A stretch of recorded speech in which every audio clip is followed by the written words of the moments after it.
Salam aleyküm hormatly vatandaşlar. Yine bugün biz hemmemiz Türkmen tarihinin en önemli vakalarından biri olan Göktepe uruşu barada gepleşik geçirmeye karar verdik. Gepleşiğe Atamurat Saparov başlaya ve şu uruş barada öz analizini tayarlaptır. Atamurat Saparov, söz sizden.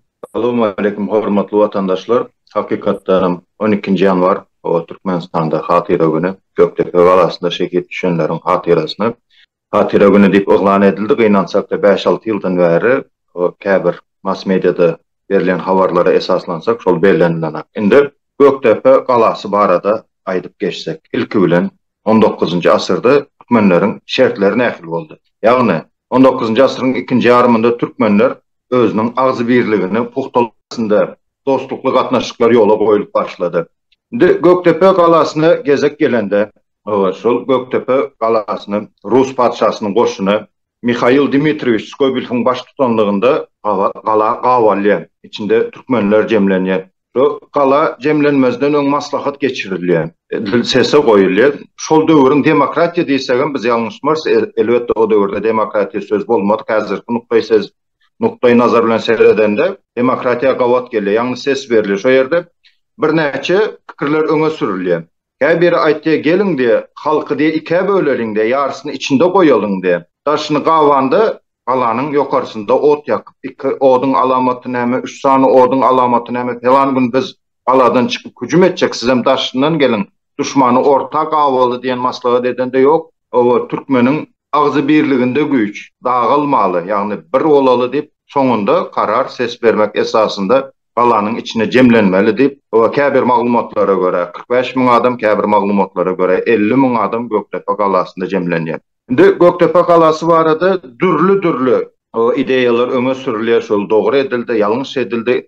Her adamın her özünün pikiri var, pikirlere sarpa goýýar. Şu taýda men aýdyp geçsem, şu taýda Skobelýew hat uğratdy. Size şunça gün wagt berýäs, bize garşy uruşmagyňyzyň peýdasy ýok. Bizim yaraglarymız güýçli, ok atyjy şol döwrüň tüpeňleri zatlary bar bir ýeňilýäňiz, iki tarapdan hem gan dökülmesin, meýletin boyun eň dip o hat uğratýar. Şonuň esasında da ýene maslahat geçirilýär, nämişet diýes bu orsun kararyny.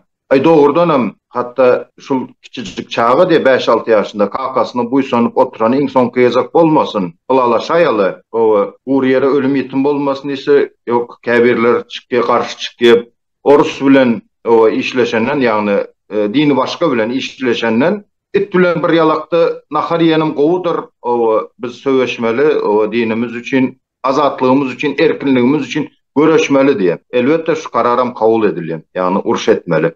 Neticede Ak Padşanyň goşuny galanyň daşynda garaşyp dur, hani türkmenler näme jogap bererkä diýip. Türkmenler öz gezeginde edermenlikli ýagdaýda gijelerine galadan çykyp Rusçalap aýdanda nalyot hüjüm etdiler. Gijelin duýdansyz ýatan o soldatlaryň üstüne nämet birinji hatda 3 gezek bolýar şeýler. Ýöriş birinji gezek çykanda 6000 soldatyny öldürýärler Ak Padşanyň goşunyň. Sonda da ýene Skobelýew nämet diýip bolýar diýip bunu kızmaçylyk diýip kabul edýän, ýöne boyun egiň. Bunu ýalňyşlyk diýip düşüneýinde ýok, sonda da türkmenler azatlyk söýüjü halk, boyun egenak. Sonda da ýene gijelerine napadene etdiler. Soň netijede o türkmenleriň boyun egmejegine dolu göz ýetiren Skobelýew galanyň düýbüni gazdyrmana başlaýar. Ondan öň gala çykjak bolup merdiven diýilen, arwan diýilen lesnitse o goýup galanyň üstünden aşyp geçjek bolýarlar. Parahatçılık söýüjü hatda aýal maşgalalar, bizim enelerimiz, halkynyň merdany, mert aýal gyzlary suw gaýnadyp, münüp gelen, lesnitse münüp gelen adamlaryň üstüne gaýnak goýup, küýzeler zyňyp, ýanky galanyň üstünden geçmene hiç gili mümkinçilik bermeýärler. Soň üstünden geçip bilmeýäs biz. Galanyň düýbüni gazdyryp başlaýar. Ýagny däri, goruk yerleşdirmek üçin, galanyň diýwaryny partlatmak üçin. Sada türkmen halky parahatçylygy söýüjü nämenin nämeligine düşünmän, bular yer asty geçiş, ýani rusçalap aýdanda patkop etjek bolýarlar. Galanyň diýwarynyň düýbüni gazyp galanyň içine şeýdip girjek bolýandyrlar diýip. Käbir maglumatlara göre 200 sany türkmen edermen batyr ýigidini, käbir maglumatlara göre 400'e ýakyn o kelle alyp ýören, uruşda kan çıkarıp ýören edermen türkmen ýigitlerini şo galanyň düýbüne eltip goýýarlar, şo diýwaryň düýbüne. Kellesiniň çykanyny biz şu taýdan kellesini alyp oturýas, bize gaty aňsat boldy bu, ularyň samsyklygynyň biz peýdalanýar diýip habar ýok o ýerde, pork üçin gazly oturandan.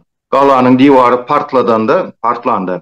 ilkinci nowatda şu yankı edermen yiğitlerimiz keseň aşağında kalıp ilkinci nowatda şolar ölýär. O diwary ýaryp giriýär Rus goşuny nämeligine asman duruşuna lerzana oldu diýen sesden. Sada halk düşünmän nämeligine düşünme. Ak padşanyň goşuny içeri girip ulu diýmän, kiçi diýmän, ayal diýmän, erkek diýmän, ýaş garry diýmän uşdan tutmak gyryp başlaýar. Esas näme? Duştaýda birazrak taryha seredip geçsek 1879-njy ýylda birinji Ahalteke ekspedisiýasyna ak padşa ugradan öle türkmen halky ýene bir ýazak etken parahatçylyk söýüjü halk şol ekspedisiýany düýünden derwe dagyn etdi. Boyun ewenak ikinji ekspedisiýa 1881-nji ýylda şu Göktepe wakasy ikinji Ahalteke ekspedisiýasyna degişli. Şu birinji wepat bolan vatandaşlarymyz üçin diýip aralýarlar türkmenlerden. Ýagny uly kiçi ýaş çağa garry seretmezden gyryp başlaýarlar. Boyun eýmediňiz diýip. Indi bul wakany şo taýda Göktepe'ye ýakyn bir beýiň üstünde, ýagny depäň üstünde Beýik Britaniýanyň Daily News gazetiniň reportýory syňlap oturan bolýar bu eden etdiliklere. Britaniýa radiogramma uğratýar, ýagny türkmenleri ak padşanyň goşuny şuňal bir rehimlik ýagdaýda gyryp oturdy. Daily News gazetinde ýankı maglumat çap edilýär. Soň ýankı Angliýada ýerleşen ak padşanyň ýagny şo döwürki imperiýanyň pasoly ýagny ilçisi padşa ýüzlenýär şuňal zatlar piçat edip oturýarlar, çapdan çykaryp oturýarlar. Ýagny bizim döwletimizi bir ganhor edip görkezip oturýarlar. Munyň öňüni almagyň çaresini tapmasaň dünýä derejesinde awraýyň pese düşýär. Şondan soň o döwürler vatandaşlar häzir kel telefon ýok, internet ýok, bir habarlaşmak mümkinçilikleri pes ýa çapara uğratýar at bilen. Barın Skobelfe ýetiriň edip oturan işini goýsun, biýuna halky gyrmasyn diýip. Ýankı çapar näçe günde geldi, ýankı buyrugy näçe günde Skobelfe ýetiri. Şoňa çelli galanyň içinden gaçyp çykanlary izarlap ýankı aýdyşmaly.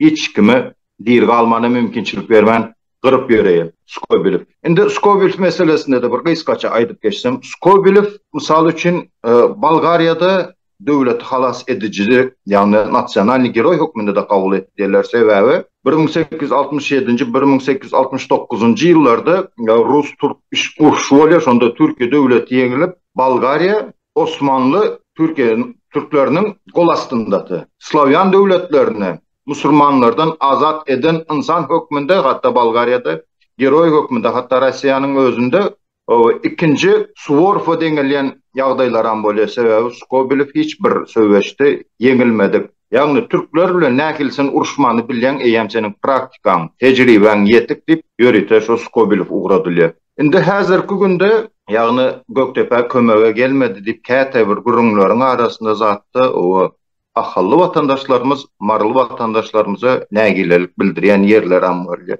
Düşman bellep geçmek isleýän Göktepe galasy Gabawa almazyndan Skobelfň gaty akylly waýany doktrinany, waýany taktikany bilýän general ýankı agitasiýa ýaýrat. Ilki bilen Gazagystany boýun egdirýär ak padşa, ondan soň Özbegistan ýagny Xiva hanlygyny, Bukhara emirligi tarapyndan Maryny boýun egdirmäni goşun geljekdir diýende Maryn halky Bukhara tarapa seredip durýar. Şu tarapdan goşun gelse, marly vatandaşlarymyzyň parahatçylyk söýüjligi, göreşijiligi hiç bir halkdan, hiç bir milletten, tireden pesdel, düşman gelse biz karşılarız diýip taýar bolup durýarlar. Ahaly bar bilmeýler. Ýöne aslında Gülcemal Han goşun uğratdy, ýöne giç bar ýa. Dolu Bukhara tarapdan goşunyň gelmejegine göz ýetirip, o aldandy, o yetişeliň ahaly Göktepeli doganlarymyza diýip baryalar eýem gala ýumurlan öldü, seretýärler. Indi gelenimiziň peýdasy ýok. İzne gaýtdylar, eýem gyryljak, gyryldy, öljek, öldü.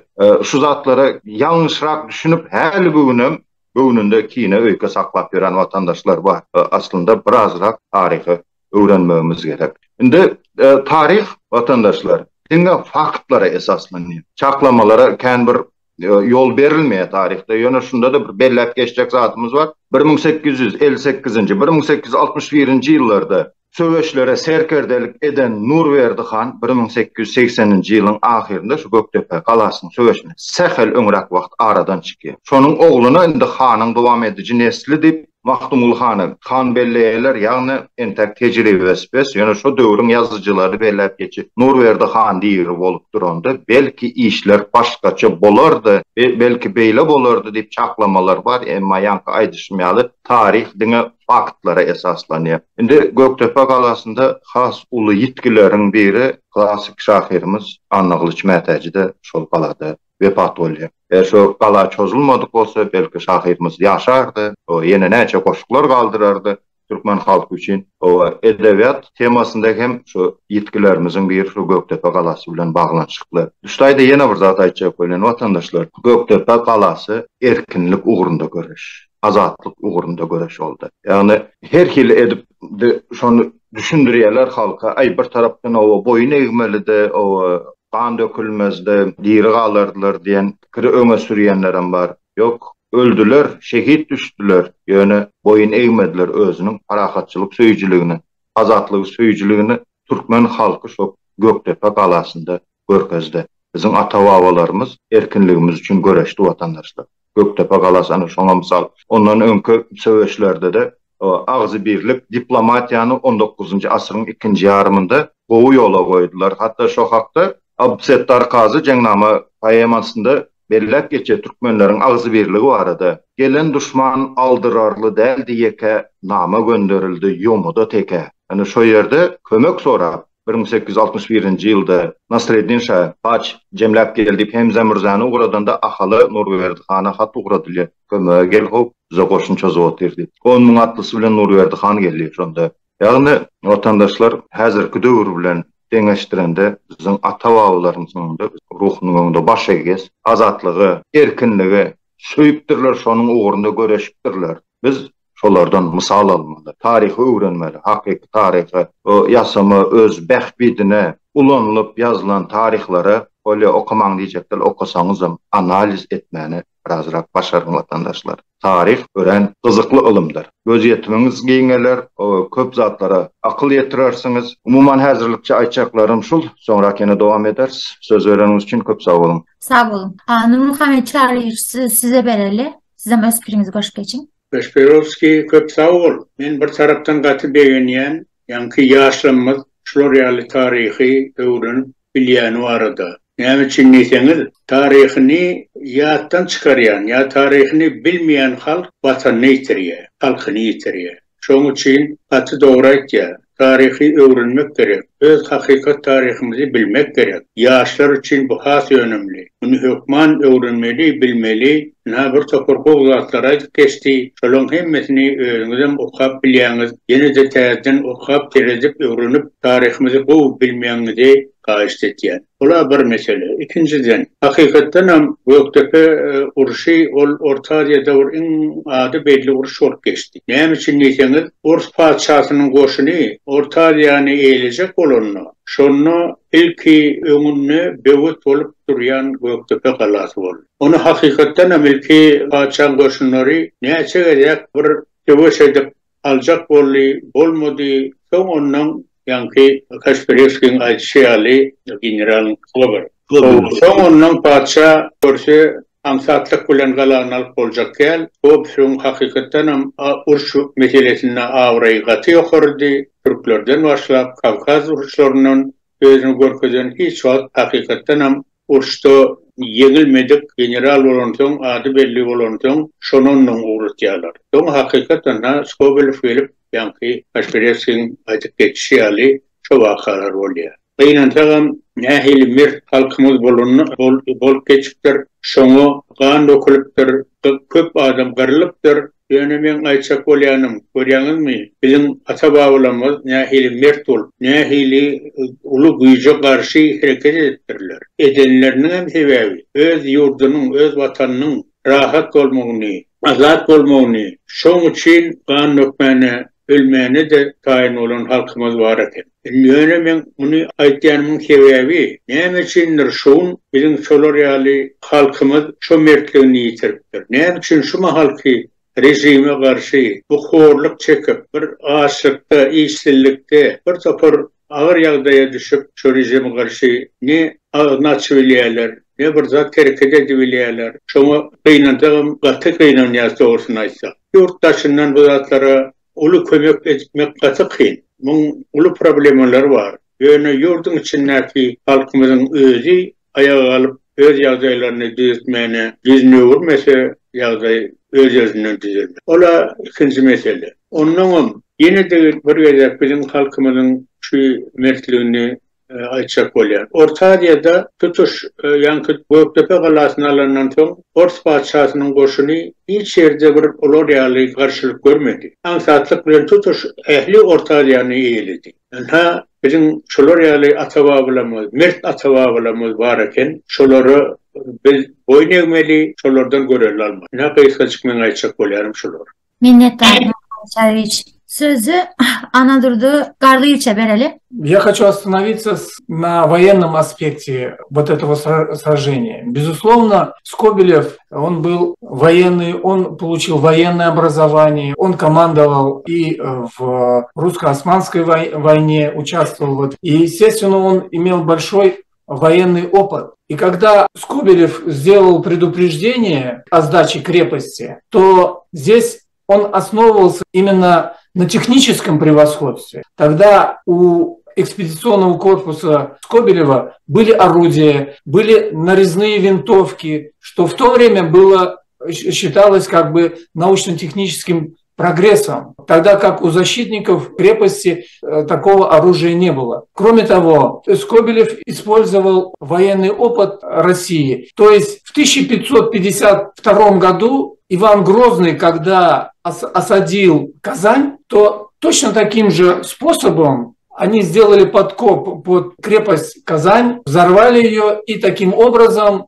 Иван Грозный захватил Казань. Все, конечно, это Скобелев знал, и вот этот опыт ему помог в том, чтобы захватить Гёктепинскую крепость. Естественно, в то время Скобелева сравнивали с Суворовым, с Кутузовым и другими великими полководцами, но вот то, что произошло после взятия крепости, это наложило на его биографию очень большой отпечаток. Он был отозван царем, и жизнь свою он закончил, просто в молодом возрасте, в 39 лет. Умер он в одной из гостиниц при невыясненных обстоятельствах. Еще что хочу сказать, это то, что до настоящего момента все-таки мы очень мало знаем о Гёктепинском сражении, да и не только вообще о Гёктепинском сражении, а вообще об истории Туркестана. И когда Туркменистан приобрел независимость, мы думали, что в этом направлении будут работать наши историки, потому что в советское время на самом деле мы изучали историю Древнего Рима и так далее, но как таковой истории Туркменистана мы не знали, не могли знать. Но ведь на этих землях, где сейчас территория принадлежит Туркменистану, жили наши предки, и мы должны были все-таки знать, как они жили, что там происходило. Поэтому я думаю, что не только сказал, что Гёктепинское сражение, историки сторон, туркменские историки, российские историки должны сесть и написать развернутую историю не только Гёктепинского сражения, а вообще всего, потому что отрывки даже генерала Куропаткина и других российских генералов, они присутствуют, они есть. Но какая позиция Туркмении в тот период, мы, к сожалению, не знаем. Здесь я хочу сказать, что пишет историк, я не знаю, историк ли она, Ильга Мехти, она очень описывает некоторые события, поэтому побольше было бы таких исторических, как бы говоря, описаний, и тогда туркменская молодежь, она бы, конечно, сильнее бы любила свою родину, знали бы больше о наших предках и туркменской истории. Вот это я хотел сказать. Спасибо. Винзетта, söz sizden. Selamun aleykümler. Aleykümselam. Benim Şuvat Hemmemi deyip geçerse, Şuvat Anırda dedi, şu Göktepe Galasını Skobel'ı katta ettiler, da ettiler. Bir topırdat. Yönüm bir zat yadımızdan çıktı, Атамыр adam etti. Это была уже вторая Göktepinская экспедиция, Ахалтекинская. Biz unuttuk birinci Ахалтекинская экспедиция olanla 1879 general Lamakin geldi şonda. Näme bolýar şonda? Generallar makin gelenle Göktepe bütün koşununu sürdü şu tayda. Kim madı şonun koşununa? Şirvanski batalyon madı, Gruzinski batalyon madı, Lev Grenadyorski, Yerevanski, Kurinski, Kabardinski, Kafkaski, Tamanski palki vardı. Kafkaski Grenadyorska diviza vardı. Переяславский Dragunski polk vardı. Labinski sotля vardı. Dagestanski konlu polk vardı. Nижегородский Dragunski polk, artilleriya, batareya, raketная sotля vardı. Artilleriskая brigada, горное орудие vardı. Zakaspiyska полевая artilleriya vardı. Yine ne açık koşun olup Göktepe 1. Sapar 1879 yılda Barya Göktepe. Şu tayda Göktepe'de şu vaat, şu tayda tarih boyunca 15 bin adam akıl tekeler, şu tayda üşyalar. 28. Ağustos 78'de 78'de mi 79'da Şubat ama 78'de geldiler şuradan. Şurada geliyorlar, atıp başlıyorlar. Göktepe'ni raketi bilen atıyorlar, puşka bilen, bir toparda atlar bilen. Yöne şonuna da şonu alıp bilmeyorlar. Lamakin kaçık gidiyor. İğne gidiyor. Ödüm diye, men ne şu tadı bağırıyor diye, razvedka etmeye vardım diye. Но hem kişi düşünüyor, что разведка в целой армии не делается. Bütün army bilen разведка edilen ak. Emedem şu tadı, hatta zapiskada ya ben rekonstrüktif ettim diye şu tadı. Şu 79. yılda. Ödüm diye, men ne de adam adı diye şunun 1804 Picatinnic bilen 10 tane aruje, hatta Knoring ya diye 11 tane koşunmadı. Hem de 34 tane puşka vardı. Birinkilerde varsa ne vardı? Bir puşka olam daş bilen atıyordu. Bollu. Sonra da Muğlap Türkmen ölürse da ne mi çık şu tayda puşkadan atanlar da atanlar şu taydan snaryatlardan da atan ölü. Yani Rukapaş'tı 50 sevişti. Birinki uttularım, kovdularım, kaçtılarım. Şunu unutmam. Birinci Ahalteki ekspedisiyada bir Lamakin kaçıp gitti. Ben şunu açacaktım. Böyle sağ olun. Sağ olun Midyat'ta. Менде шумел вопрос, да, biz ekspeditsiya diyes de, просто проанализировать, да, şu vaqtdan şu güneçe bu Rus hökümeti to ekspeditsiya deydi. Hatta şu güneçe alsak zat diyeler. Öz adı bilen aydanoklar da, eğer de daha doğrusunu aytsak, ekspeditsiya mı böyle? Ya basıvalcılık mı böyle? Sağ olun Ayşer Sahatov soranız için. Şimdi tarihe seyretsek, tarihte hakikaten ekspeditsiya deyip ad veriyorlar. Şimdi bunu has Irak dövrüne geçsek, İran'ın naloğundan halis bizar olan Türkmen halkı 18. asırda hatta entek Mahtumkulu doğulmanka 1713. yılda İlyas ulusu Hoca Nefesi Pyotr Birinci'nin priyomuna uğratıyorlar var. Ondan arka sonra. Yani bize arka çıksın bu İran halis iriz. Jotayda da ulu maslahat olu dini neymiş edecek? Durhane bizi gelip bizden paç sorayanlar, paç tölemesek öldürüp gittiyenler bizim öz Müslümanlarımız değil mi? Bunu yağdayda dine seyretmelidir belli olsa yani kırılıp kutarıyız. Gidelim güçlü devletten arka sonra alın deyip Pyotr Birinci'nin yanına İlyaslısı Hoca Nefes uğradılar 1713. yılda. 1714. yılın April ayında bir yıldan sonra priyomla kabul etti. Maksadın ne diye? Aydı Ahmadiyyanın köyüne akımından altın kenarı var hatta bize iyi çıkın İran halis degnamıza degde kömek edin deyip arka sorayın. 1717. yanlışmasam 19. yıllarda Akhalteke'den Aleksandr Bekovich Cherkaski'nin ekspedisiyası Gurnolya geldi Türkmenistan'ın hazırki teritoriyasında köprak teritoriya İran'ın kol astında köprak meydan teritoriyada Xiva Hanlığı'nın kol astında Xiva Hanlığı bilen uruş ettiği Xiva Hanlığı'nın entek görmedik, eşitmedik güçlü yaraqları bilen ekspedisiya yaraqlanan şol dövrün nemesine dostижение ulu güçlü nemeler bilen yani Xiva Hanı bu bilen söveçte utulacağına göz yetiriyeden ay biz sizi tanamandırız bağışlan biz padişah hükümeti bilen ak padişah bilen diplomatik nemeni saklacak olyes biz tanamandırız bağışlan biz deyip tuz çörek bilen mekirliğe edip önünden çıkayım. Ay gelin sizi mihman alalım nemedelin eydelin beydelin şu yerde Xiva Hanlığı mekirliğe yüz oluyor. Sizin de adam sanınız katıken hemmenizi bir pamişeniyede yerleştirip bilemizek sonun için her hanlıklara yani bölük yerlere bölünün koşunuz bilen bunca adamı yataryalı yer iyi içki tapmak bize kıyın olar. Siz olovada siz bulovada şunyal batalyonlayın. Bölünüşün diye. Güç bölünde yenmek ansat oluyor. Bu vayanı doktrina. Bölükleyem 7-8 bölüge. Yani ekspedisiyanın soldatlarını kırıyorlar. eken topak kırılır. Ana şol yankı aytjak bolsam ýokary dostижениýaly ýara bilen baran soldatlara da ýa-ni gynansak da tarihte ekspedisiýa diýip adlandyrylýar. Hakyky şol düzümde yankı geologik ýagdaýlar ýagny şo hakykatan altyn çykýarmy ýokmy, ekologiýasy nähili ekinler bolýar, klimaty nähili elbetde öwrenýän adamlaram bolan. Ýöne esasy направление, esasy ugur basyp almak. Tarihte ekspedisiýa diýip ad berilen. Ondan başga näme ekspedisiýalaram bar.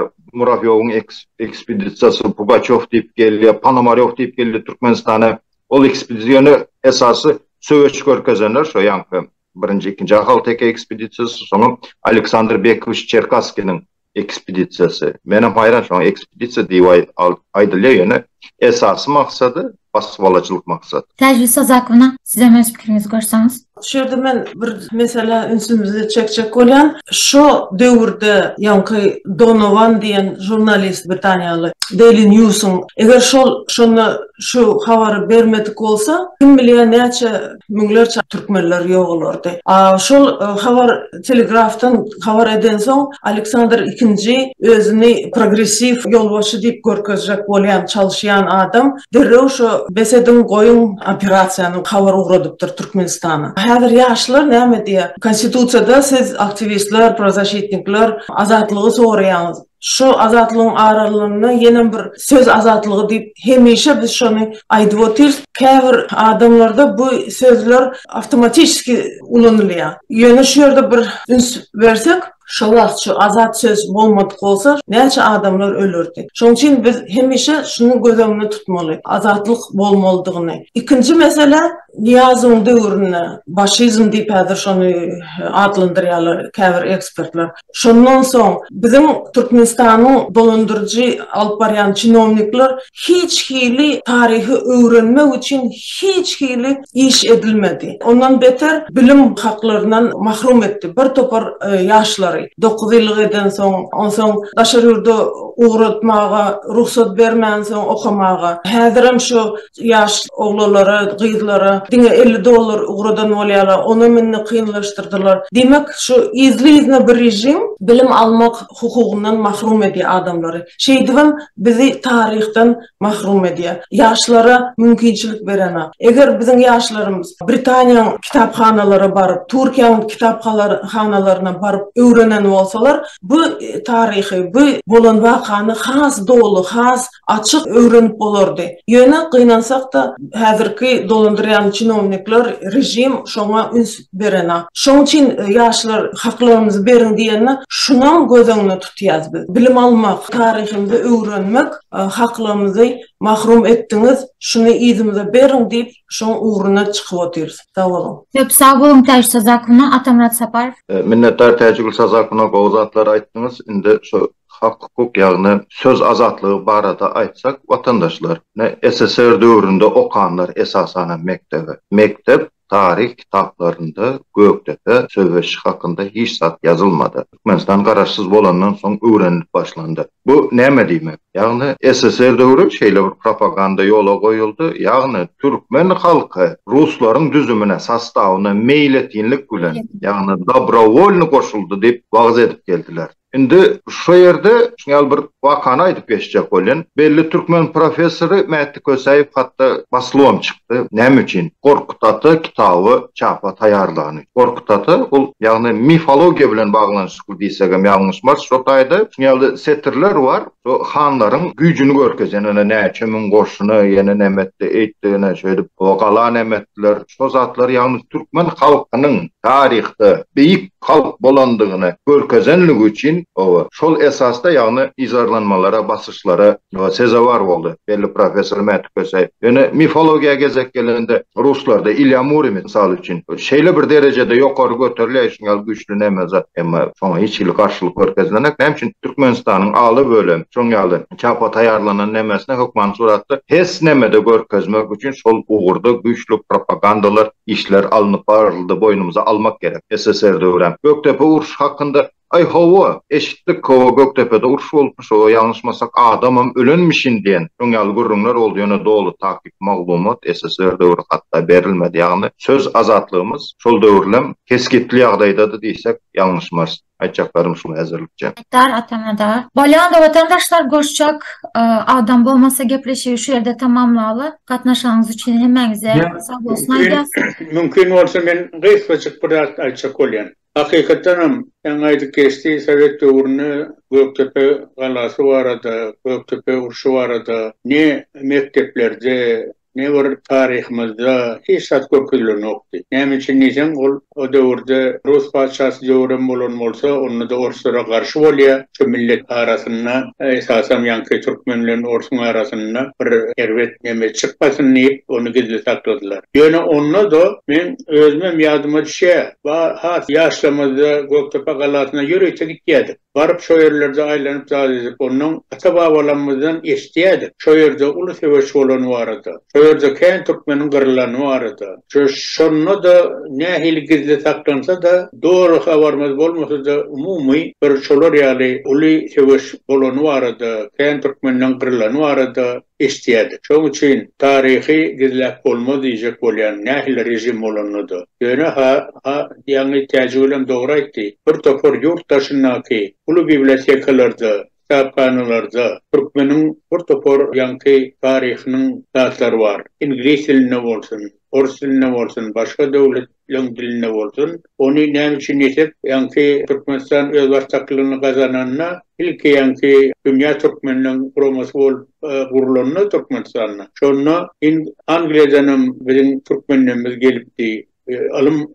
Alım uğrundan. Şolara maýtýardy. Londonyň kitapxanasyna şu türkmeniň taryhy barada ýazgylar bar diýip. Şoň üçin hakykat türkmeniň hakykat taryhyny biljek bolsak, biz dünýädäki kitapxanalardan öwrenmeli, şonam onuň hakykat taryhy girdirmeli.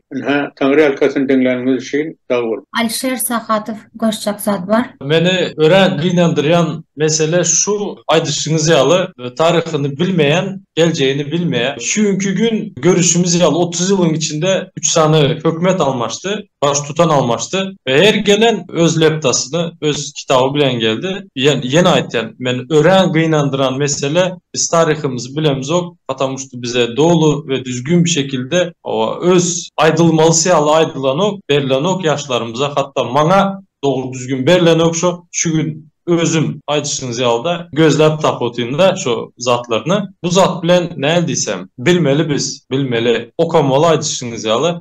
Orusçasy, türkçesi araştırmalı. Nady stремиться. Azatlyga özümüziň geleceğimizi gowy etmek üçin taryhymyzy öwrenmek gerek. Şonu aýtjak. Dogry. Atamrat Saparov. Ova vatandaşlar, şunun bilen efirimizi jemleýäs. Göktepe söweşinde erkinligimiz üçin, azatlygymız üçin wepat bolanlaryň hatirasyna öýüňizde daýaly şekilde, ýagny hökmany milleti bakmaly zat elbet. Aýat töwer edersiniz diýip umyt etden Göktepe söweşinde wepat bolan şehitlerimiziň ýatan ýerleri ýakdy imany hemrasy bolsun. Häzirki käbir ýaşlarymyz men tanqid edemem gören zatym aýtgan. Bize gün wataryň demokratiýasy gerek, ýene ol gerek, bul gerek. Biz misaly ol Göktepe söweşinden misal alaýmaly. Bir ýurdun demokratiýasyna göz gızdırandan, ymtylandan şo ýerden misal alsak zatlyk kän soralara biz jogap tapyp bilersiz. Azatlygy, parahat söýüjüligi, erkinligi söýüjüligi şo ýerde Göktepe galasynyň taryhynda mesemälim görünip dur. Aýtjaklarym şulardan ibaret. Geleniňiz üçin, gatnaşanyňyz üçin köp sag bolun. Saglyklykda görüşelim vatandaşlar. Size köp sag olun. Sağ olun. Sag bolun vatandaşlar. Tamam. Taňry alkasyn.